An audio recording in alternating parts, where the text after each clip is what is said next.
parler un petit peu du baptême du Saint-Esprit, puisque hier on a parlé du revêtement d'en haut, le fait de recevoir le Saint-Esprit comme un manteau qui descend sur nous. Et puis j'aimerais qu'aujourd'hui nous puissions comprendre cette réalité de Pentecôte aussi qui existe et que le Seigneur veut nous faire vivre, à savoir de pouvoir entendre sa voix. Nous voulons entendre la voix de notre Dieu. Vous savez, dans la Bible, il y a à peu près, si on à la louche, hein, je ne veux pas forcément dire que c'est pile poil exact, mais il y a à peu près 60% de la Bible qui est composée de récits et d'histoires.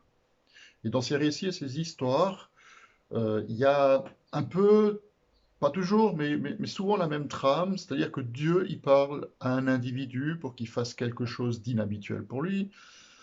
L'être humain, donc l'individu, en général, il accepte la parole, mais il résiste à obéir. Puis il y a souvent un laps de temps, plus ou moins grand, entre la promesse ou l'appel de Dieu et puis l'accomplissement. Et ça oblige la personne qui est concernée, ou alors ça oblige le groupe de personnes à grandir dans la foi. Alors on peut penser à plein de personnages de la Bible, comme Noé, comme Abraham, comme Jacob, comme Joseph, comme Moïse, comme les juges, comme les rois, comme les prophètes, comme les disciples de Jésus, comme les apôtres, comme nous, finalement. Et je vous ai déjà parlé de Hébreux 11. Hébreux 11 nous donne toute une liste de ceux qui ont eu la foi et qui l'ont poussé à la limite. Et la Bible semble quand même sous-entendre que si eux, qui étaient comme nous, ils ont pu vivre cela, entendre la voix de Dieu, répondre à son appel, alors nous aussi, nous le pouvons. Et la question qui se pose, c'est de savoir comment est-ce qu'ils ont fait pour pouvoir aller jusqu'au bout de leur appel, comment est-ce qu'ils ont fait pour tenir ferme jusqu'au bout. Il y a une raison qui est assez simple, je ne vais pas dire simpliste, mais qui est quand même simple, c'est qu'ils ont entendu la voix de Dieu. Ils ont entendu Dieu leur parler. Et parce que aussi, ils étaient en communion avec lui. Ils cherchaient ou ils cherchaient pas sa présence, mais une fois qu'elle était là, on sent bien quand on lit ces histoires, les vies des grands hommes de Dieu, des héros de la foi, qu'ils étaient vraiment dans cette communion avec le Seigneur.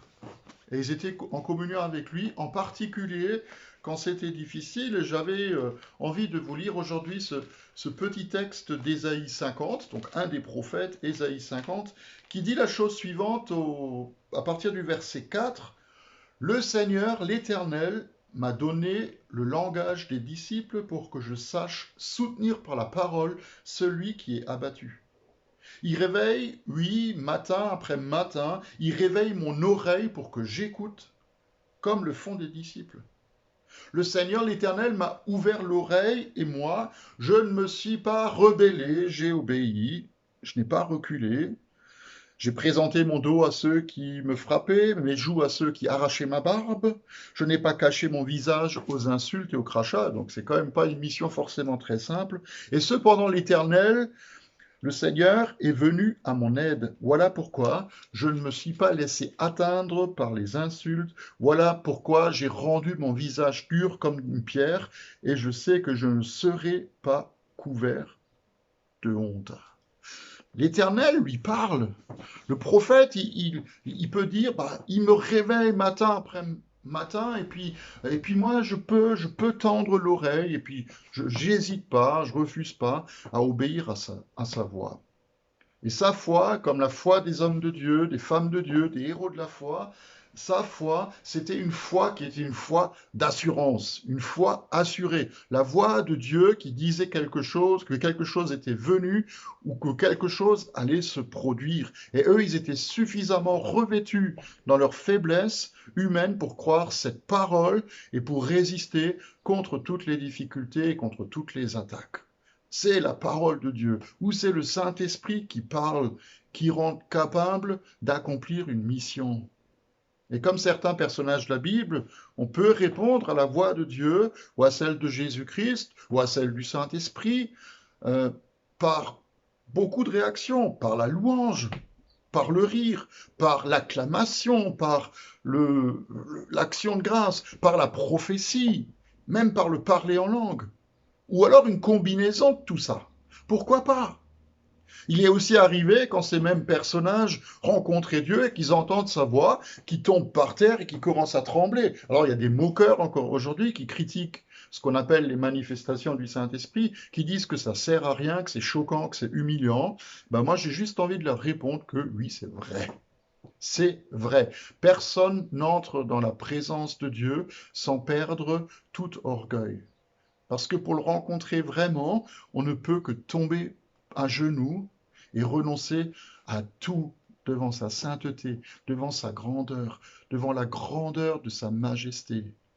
Nous ressentons quand on est dans la présence de notre Dieu, et j'espère vraiment du fond du cœur que vous avez déjà pu faire cette expérience, nous ressentons que nous ne sommes que poussière devant lui, mais une poussière qu'il aime. Se moquer, c'est juste la preuve que quelque part, au fond de soi, on ne veut pas entrer dans sa présence. Alors, est-ce que c'est étonnant que ces choses puissent arriver? Ben non, parce que quand on voit les trois grands prophètes de l'Ancien Testament, que ce soit Ésaïe, Jérémie ou Ézéchiel, quand ils rencontrent Dieu, ils décrivent tous un peu de choses près un même appel, qui ressemble un peu pour chacun d'entre eux à ce que les disciples vont vivre à Pentecôte et ce que nous pouvons vivre aussi aujourd'hui si nous tendons les mains et surtout si nous tendons l'oreille et si nous ouvrons nos cœurs. Les prophètes de l'Ancien Testament, ils ont juste accepté ce que Dieu avait proposé à tout le peuple d'Israël au Sinaï, c'est à savoir entendre sa voix. Dieu veut parler. Alors c'est vrai qu'il y a des phénomènes qui font peur, qui ont fait peur aux Israélites dans le désert. Il y a des phénomènes qui ont fait peur même aux prophètes de l'Ancien Testament, mais les mêmes phénomènes, on les retrouve à Pentecôte. Il y a du bruit, il y a du vent, il y a du feu qui se manifeste, mais pas que. Parce qu'il y a aussi une réponse.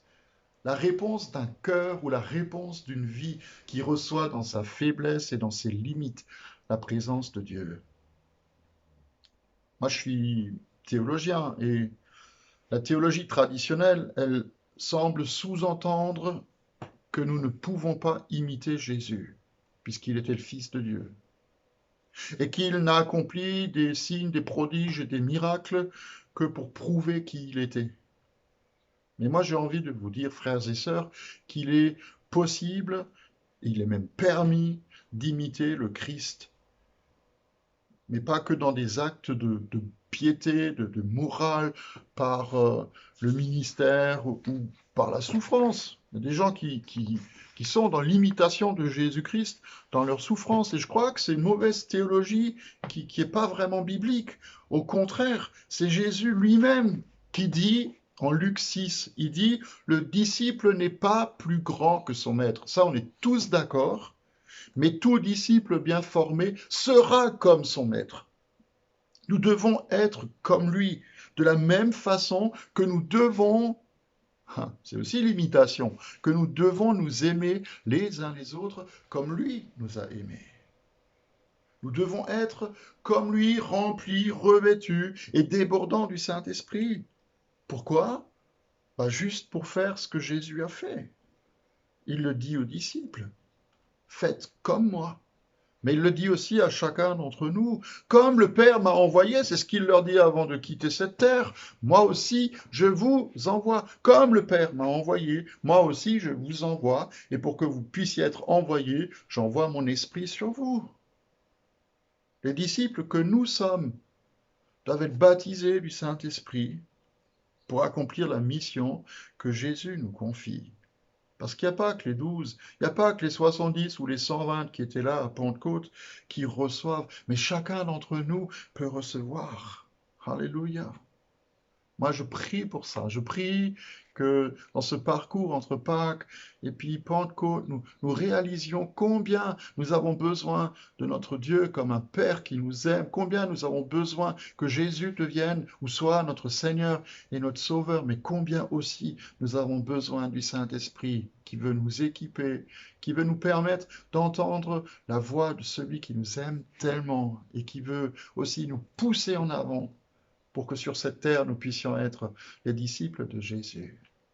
Je vous souhaite à tous, à toutes, une bonne fin de journée. Soyez bénis, vraiment bénis. Je vous donne rendez-vous demain pour notre prochaine méditation. et puis en espérant que tout ira bien aussi pour vous, et que le Saint-Esprit ne vous laisse pas, d'une certaine manière, tranquille, et que vous puissiez le recevoir et l'accueillir. Amen. À demain.